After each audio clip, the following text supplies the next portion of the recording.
vous proposons de faire un bilan économique de l'année qui s'achève sur le continent.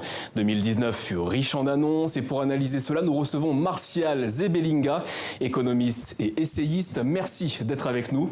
Après l'annonce de la fin du franc CFA, une nouvelle monnaie, l'éco, devrait entrer en vigueur en Afrique de l'Ouest à partir de 2020. C'est sans doute un des faits majeurs économiques de cette année sur le continent. Voilà pour la forme, mais sur le fond, est-ce une manière symbolique d'écarter les critiques relatives à cette monnaie ou alors assistons-nous au début de la fin de cette monnaie? Si la question est posée comme ça, je vous dis peut-être respirons un petit peu, parce que c'est une annonce. Il faudrait qu'on ait déjà les contenus de l'annonce pour pouvoir savoir exactement de quoi il retourne. C'est-à-dire qu'en gros, et actuellement, une convention, on ne dispose pas du fond. J'estime qu'on a des éléments de langage, on a une annonce, oui, mais on n'a pas encore les éléments concrets pour pouvoir dire de quoi il retourne, parce que les éléments concrets, ce sera une convention. C'est une convention qui va être signée. Quand est-ce qu'aura lieu cette convention ? C'est en cours, on dit peut-être en juin, peut-être. Donc on l'a pas encore. Concrètement, on l'a pas. Donc on peut discuter sur l'annonce. L'annonce. Mais justement, je pense qu'il ne faudrait pas la surinterpréter. Qu'y a-t-il dans cette annonce? Alors, vous avez tout à fait raison quand vous demandez est-ce que c'est une façon de taire les critiques? Concrètement, les deux présentateurs, le président Macron et M. Ouattara, mais plus le président Macron, ont dit qu'il fallait répondre aux critiques de la jeunesse et que la jeunesse voyait dans le franc CFA quelque chose qui serait post-colonial. On remarque au passage, on note au passage avec intérêt que le président Macron n'a pas dit qu'il répondait aux critiques faites par les chercheurs, les intellectuels, les économistes, etc. Donc effectivement, on peut penser que cette annonce intervient plus dans le contexte de réduction des tensions ou des propos dits anti-français. Rien ne dit qu'une telle annonce aille dans le sens de la réforme de l'espace monétaire africain, dans le sens où nous l'attendons, c'est-à-dire une réforme qui soit transformationnelle, qui soit panafricaine et qui libère réellement les futurs Africains. Quels vont être les changements concrets pour les détenteurs du franc CFA une fois que cette monnaie sera active en Afrique de l'Ouest? Leur monnaie aura toujours la même valeur? Alors, première chose, encore une fois, on est sur une annonce. Cette annonce pose quand même un problème, c'est-à-dire qu'on annonce un nouvel éco quelque part, puisque un premier éco a été officialisé au niveau de la CEDEAO. Cet éco a été décidé par 15 pays africains. C'est une décision, soit dit en passant, qui date de 2003, d'appeler cette monnaie éco. Donc décision à 15, qui avait choisi d'avoir un taux de change flexible, un taux de change qui serait un panier de monnaie, adossé sur un panier de monnaie. Aux monnaies notamment avec lesquelles l'Afrique commerce. Donc, c'est-à-dire le yuan, le dollar, l'euro, le yen, etc. Donc aujourd'hui, l'Afrique commerce. Actuellement, ce n'est pas le cas. On ne se dirige pas vers ce genre de choses. Alors, pour ce qui est de l'éco franc CFA, je l'appelle comme ça pour qu'on comprenne, l'option qui a été prise a été l'option d'un taux de change fixe, donc garder une parité fixe avec l'euro. Ce n'est pas du tout le choix de la CEDEAO. Et c'est surtout sur la forme institutionnelle, c'est important. C'est un choix qui a été fait entre la France et les pays de l'UMOA. Donc, par nature, ça ne renvoie pas du tout au même éco. Donc, tout se passe comme si on avait deux échos aujourd'hui, même si, normalement, l'écho, entre guillemets, le vrai, c'est l'écho de la CEDEAO, qui a eu d'ailleurs des assises ce week-end et qui a précisé que ce qui se passait dans la zone UMOA devait s'intégrer dans ce qui se passe au niveau de la CEDEAO. Donc, on est quand même dans une situation qui est ambiguë et confuse. Mais justement, je voulais relever ça. Cette ambiguïté, est-ce qu'elle n'est pas facteur de risque, notamment entre les pays de la CEDEAO, entre ceux qui se dirigent plutôt comme un éco franc CFA, comme vous le dites, et ceux qui sont plutôt attachés à l'éco qui a été décidé en 2003? Je pense que c'est un facteur de risque et c'est un facteur peut-être de déstabilisation. C'est sûrement, en tout cas, il y a un problème de crédibilité dans l'annonce et dans ce que l'annonce, en tout cas, souhaite mettre en avant. Qu'est-ce qui est dit en définitive? On dit ce qui sera enlevé, c'est d'une part le nom, et vous aurez remarqué que depuis plusieurs mois, beaucoup d'analystes avaient anticipé sur les risques d'un CFA bis si ce n'était qu'un changement de nom. Alors il est dit par ailleurs que le compte d'opération n'existerait plus, qu'il n'y aurait plus de centralisation des réserves, mais que par ailleurs on garderait une garantie par la France. Mais ça pose quand même il y a un aspect très paradoxal, parce que si les Africains ne déposent plus la réserve au Trésor public ou dans une institution française, comment la France, sur la base de quelles ressources, la France garantirait-elle le franc ou l'éco? D'autre part, il ne vous a pas échappé que depuis 1998, l'Union européenne est co-garante du franc CFA. C'est-à-dire qu'il y a une directive qui dit précisément, c'est la directive du 23 novembre 1998, qui dit que tout changement significatif au niveau du franc CFA devrait passer par l'Union européenne. 3 institutions au moins, la Banque centrale, la Commission, etc. À l'heure actuelle, ce n'est pas le cas. Je ne sais pas si ça a été fait. Si ça n'a pas été fait, ça pourrait vouloir dire que ce n'est pas un changement significatif. Je ne sais pas si c'est une bonne nouvelle. Si ça a été fait sans passer par l'Union européenne, on peut encore se poser des questions. C'est pour ça que je dis c'est une annonce qui pose un vrai problème de crédibilité sur la suite. Et dans l'état actuel des choses, en tout cas, rien ne va changer. Rien n'est censé changer puisqu'on garde l'euro à parité fixe, donc le taux de change reste le même, les gens vont continuer de faire leurs achats normalement, mais pour la suite, on a vraiment beaucoup d'ambiguïté, d'autant plus que, de mon point de vue, tout changement, les changements fondamentaux qui accompagneront nos monnaies devront être d'abord plus démocratiques, c'est-à-dire qu'il faudra quand même la participation des parlements, il faudra la participation des peuples, etc. On va revenir sur ces questions, mais affaire à suivre donc. Exact. Vous faites partie des voix qui estime que le panafricanisme économique a marqué l'année.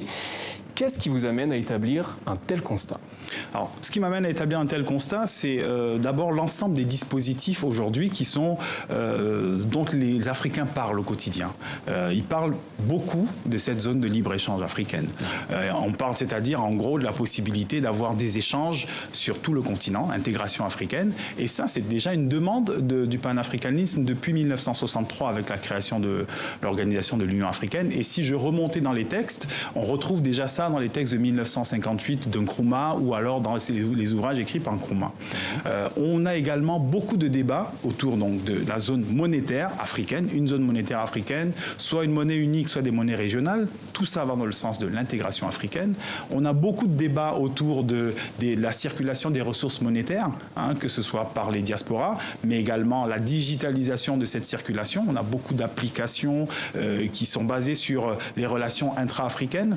On a de plus en plus aussi des relations, des applications de traduction de langue. C'est très important la dimension linguistique dans l'élargissement des marchés. Il y a beaucoup de jeunes qui font des applications pour traduire les différentes langues africaines en d'autres langues africaines. Donc il y a comme ça une prise de conscience. Prise de conscience économique. Voilà, de l'idée en fait que le panafricanisme, qui est à la fois un idéal, qui est un rêve, un idéal, mais également un ensemble de pratiques, qui était surtout vu sur le plan politique, c'est-à-dire la décolonisation, la libération, la souveraineté et la solidarité, ben on voit que en fait tous ces items se déclinent d'un point de vue économique. Alors justement, nous sommes face à un phénomène qui est appelé à durer. Largement. Ou alors, sommes-nous face à des actes isolés ? Je pense que c'est une lame de fond. Le panafricanisme, en réalité, on est dans la 120e année quasiment du panafricanisme institutionnel. Premier congrès panafricaniste, première conférence, c'est Londres en 1900. Déjà, Kwame Nkrumah n'était pas encore né. En 1945, très gros congrès panafricain à Manchester. Et là, on a déjà l'idée d'avoir des échanges intra-africains, l'idée que l'Afrique doit produire autre chose que des matières premières. 1945.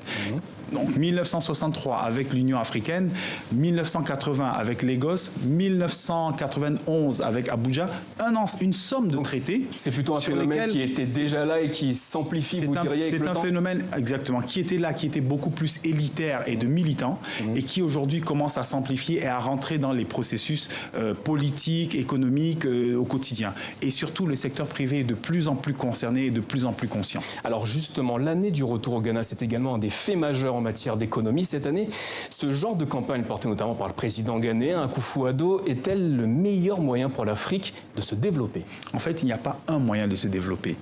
Les médias, comme les vôtres par exemple, participent énormément à la prise de conscience, à la circulation de l'information, etc. C'est par un faisceau d'activités qu'on y arrivera. Et la circulation des populations et des peuples y contribue. Il s'agit d'une circulation particulière pour ce qui est des afrodescendants. À peu près 200 voire 300 millions d'afrodescendants qui sont à l'extérieur du continent et dont certains ont les yeux rivés vers le continent. Que cherchent-ils? Ils recherchent une dimension mémorielle, revenir vers le continent dans des voyages mémoriels. On peut aussi également parler d'opportunités économiques. Exactement, c'est pour ça qu'il y a les opportunités économiques et le Ghana a su saisir cette opportunité parce que, en gros, il faut quand même faire rapidement l'histoire. Il y a 400 ans, en 1619, la première cargaison d'Africains esclavisés arrive en Virginie. C'est à l'occasion de ces 400 ans que le Ghana a lancé cette année du retour. Et donc, elle favorise aujourd'hui les retours pour, évidemment, les investissements en argent, pour du tourisme culturel, mémoriel, etc., pour des voyages, simplement de découverte. Et il y a quelques semaines, il y a 126 Ghanéens, 126 afrodescendants qui ont reçu officiellement la nationalité ghanéenne. C'est très beau, c'est un beau symbole, c'est humainement excitant et en même temps, ça a un sens économique. Un symbole économique, notamment. Oui. L'année qui s'achève fut également marquée par l'entrée en vigueur de la zone de libre-échange continentale, la ZLEC. Il s'agit d'une avancée historique, selon le chef de la Commission de l'Union africaine. La ZLEC doit faciliter le commerce intra-africain. Est-elle réellement une chance pour l'Afrique? C'est une chance absolument... les mots me manquent pour l'indiquer, mais évidemment, il faut toujours rester froid. C'est un peu plus important que le franc CFA? Oui, bien sûr, largement. C'est-à-dire qu'en gros, toute la dynamique économique des pays africains aujourd'hui consiste à aller vers l'intégration africaine. Le grand modèle colonial, c'est l'Afrique qui exporte des humains et qui exporte ses matières premières, mais qui, en gros, n'en vit pas réellement. Donc, la grande transformation aujourd'hui, c'est l'Afrique qui travaille avec elle-même. Donc, la ZLEC, qui est imparfaite comme toute œuvre humaine et qui est appelée à être amendée. Et j'invite les uns et les autres à être au rendez-vous dans 5 ans, puisque c'est un projet qu'on amende tous les 5 ans. La ZLEC tente justement de rompre la circulation nord-sud de type colonial ou post-colonial pour faire une circulation intra-africaine dont on pourrait attendre, cette fois, davantage de valeur ajoutée, etc. Venons-en à un sujet qui concerne les Africains du monde entier, les transferts d'argent. En 2019, les sommes envoyées avoisinaient les 48 milliards de dollars. C'est ce qu'indique le CNOMAD, un consortium d'experts de la migration. Comment expliquez-vous ce phénomène? Le phénomène des remittances, comme ils disent, ou des transferts de revenus, d'abord, il est extrêmement important. Il faut noter que pour l'Afrique, c'est aujourd'hui quasiment la première source de revenus extérieurs, avant ce qu'on appelle l'aide au développement, qui pour moi est un nickname, c'est un faux ami d'ailleurs, et puis c'est un nom qui porte pas vraiment sa signification. Enfin bref, c'est la première source d'investissement. Qu'est-ce qu'il y a derrière? Il y a fondamentalement de la solidarité. C'est beaucoup de l'aide familiale. C'est de plus en plus. Alors progressivement, ça devient de l'investissement, mais les problèmes qui sont posés par les transferts sont doubles. Les transferts coûtent très cher parce qu'il n'y a pas assez de concurrence entre les acteurs qui font des transferts. Il y a aussi la fragilité du secteur financier. Absolument. Et d'un autre côté, on ne sait pas encore transformer ces ressources-là autrement qu'en aide familiale. Donc il faut pouvoir capter ces ressources et faire de l'immobilier et faire de la transformation de petites PME, etc. Et là également, il y a des nouvelles avenues pour le panafricanisme économique parce que là, c'est ce que j'appelle l'économie diasporale. On a un panafricanisme continental qui pense qu'on ne peut faire que de l'intégration entre Africains du continent, mais avec les transferts de revenus, on voit qu'on a également un panafricanisme extra-continental avec les afro-descendants qui reviennent et avec également les transferts de fonds. Et je pense qu'on a d'excellentes nouvelles pour décoloniser l'avenir. Pour l'année qui suit. Absolument, les années qui suivent. Merci Martial Zebelinga de nous avoir éclairé sur cette année économique africaine qui s'achève. Je rappelle que vous êtes économiste et essayiste. Belle soirée à vous. Excellente soirée à vous. Merci beaucoup.